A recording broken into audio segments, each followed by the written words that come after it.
Hello, Fangirl Nation. I'm so glad you guys split from Fanboy Nation. It's time. Like, thank you so much. And but I do have a message from trans fan nation, which is not cool. Like, stop it with the dichotomy. Let me show you all the ways. Most interesting things I think is your dialogue with Jerry, and they get very, very intense. How would you deal with the intensity after recording these sessions? Oh, I mean, some days definitely the next day you wake up and you have no voice and you like have a really sexy, raspy voice, which is really fun. I think it'd be cool to get to one time actually get to record with Chris. Like how it works is you both just go in, everyone goes in separately and does their records. I thought you guys were together. No. It's so like, wow. It's all done individually and yeah, he's a genius. He's so good. I think Does it ever Chris. get awkward when you guys see each other? You're like, I said something. You're like, that wasn't really very nice because you improv something that's really real about me. So it's just, for the most part, the scripts are so brilliant. We kind of just do them as they are on the page, and then we'll try like a few different things afterwards. And then, I mean, you got 2 seasons worth of crazy scenes that you had to do. Were any of them like really surprised you? Like when you read it, you're like, I can't wait to act this out, or like I don't know if I can do this. Like, and it took you by surprise. Oh, totally. That happens all the time. Like the other day, there was a scene we did, a script we just recorded where like it literally was like the letters. It was like just.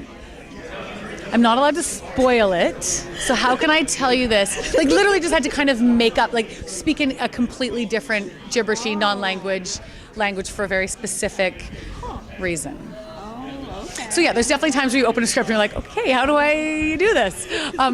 And also, like, how is it going to look? Like, that's the cool part, too, is, like, when you read a script and it's like there's, like, a 2-headed testicle monster that's going to be eaten by an alien and, like, there's a mind-reading alien cloud fart and just, like, how's that going to look animated? And then just also all the cool guest stars that have come in to play those parts. Like Jemaine, Clement, who played the mind cloud fart, my favorite. So you played one of my favorite characters, even though the dad is kind of questionable sometimes. How does it feel like seeing people either like cosplaying your characters or just like loving your characters so much at Comic-Con? Like, how do you feel about all that?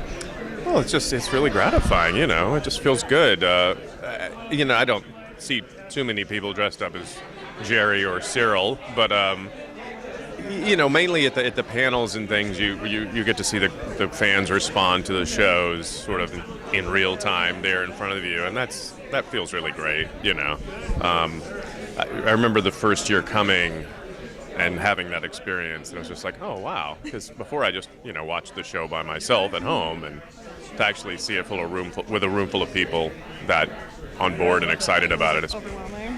It was just like, wow, people really do like this, it becomes real in a different way, And then, season 2, you and the wife's name, I'm so sorry, the wife's name is... Beth? I keep saying Sarah in my head. Yeah. Beth have some really intense dialogue. Like, when you guys are recording these dialogue, like, do you guys have to hug each other afterwards? Like, well, we do it separately. Oh, wow. Okay. Yeah, we do it separately. So yeah.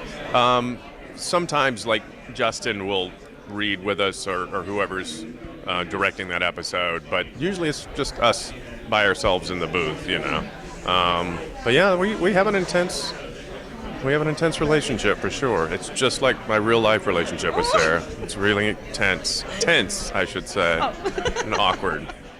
How fun is it to play this character as a voice? Oh, I mean, I think being on a show that allows you to time travel and explore different universes and meet all kinds of creatures we can only imagine is completely freeing, and particularly just so enthralling and exciting and fun and crazy, and I never know what I'm going to be getting into, and like I get to scream like bloody murder, like something's like I'm being attacked. It's the best. So of all there's so many crazy scenes in Rick and Morty. Of all of them, which is like the most fun for you to act out? Oh my God. I think I can't totally remember all of them. But I think I loved doing the whole Keep Summer Safe thing from the second season where I was in the spaceship because I got to like explore all different like places in which you go, like just complete terror and then like frustration and then sadness and like uncomfortability and like just ultimate like benevolence to it all. I mean, it was great. It was so free. I want that car. I mean, we're getting there eventually in technology, aren't we? For the upcoming season, anything that you can tell us that we can look forward to?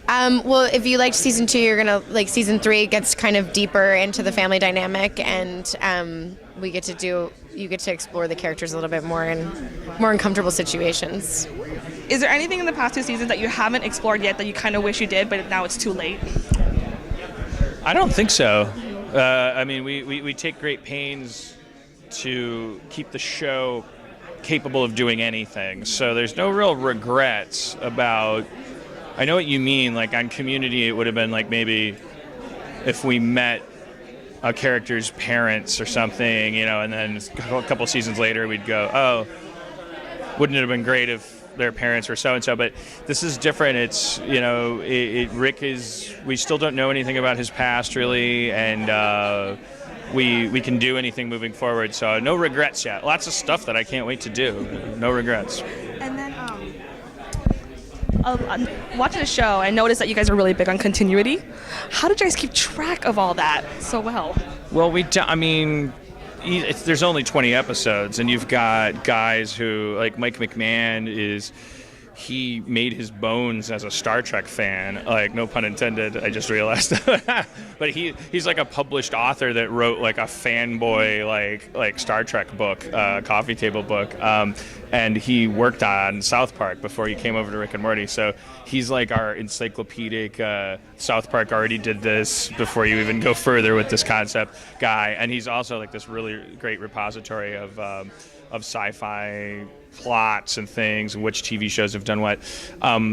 So we keep track of it just because everybody in the room has their own like stuff that they remember, and anything that I don't remember, someone else does. And it's important to note that a lot of the continuity is present because the animators themselves are fans of the show. So if the house teleports in season 2 and like then it comes back, there's a crack in the sidewalk. I saw that YouTube video like pointing out details like that, and I was like, I learned I didn't know that the crack or the Jerry's weed whacking weeds that are growing out of the crack that's there from when they got teleported to the Balzac monster plant. Character, would you actually want to hang out with him at this point?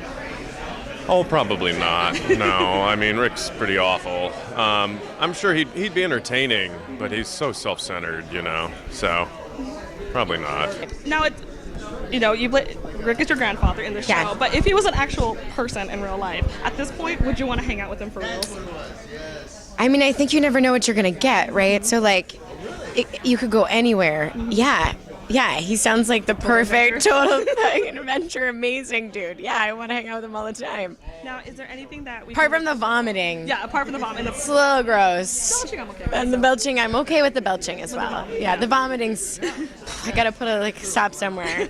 And if Rick was an actual person, would you actually want to hang out with him?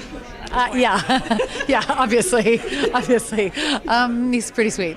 If Rick was actually a real character that you could actually meet and hang out with, would you actually want to hang out with Rick at this point? I don't know. I don't think so. Not at all. No. It's like scarier. Think about how scared you'd be to meet Elon Musk. But he wouldn't kill you. Like Rick might just like harvest your organs or something. He might like inject you with something or like spray an aerosol that like creates a colony of aliens in your bloodstream because he wants to harvest you, or it's like the reason you're meeting Rick can't be good. Like it's either because you mean nothing or because he has some use for you. Like I don't think he's a guy I'd want to run into.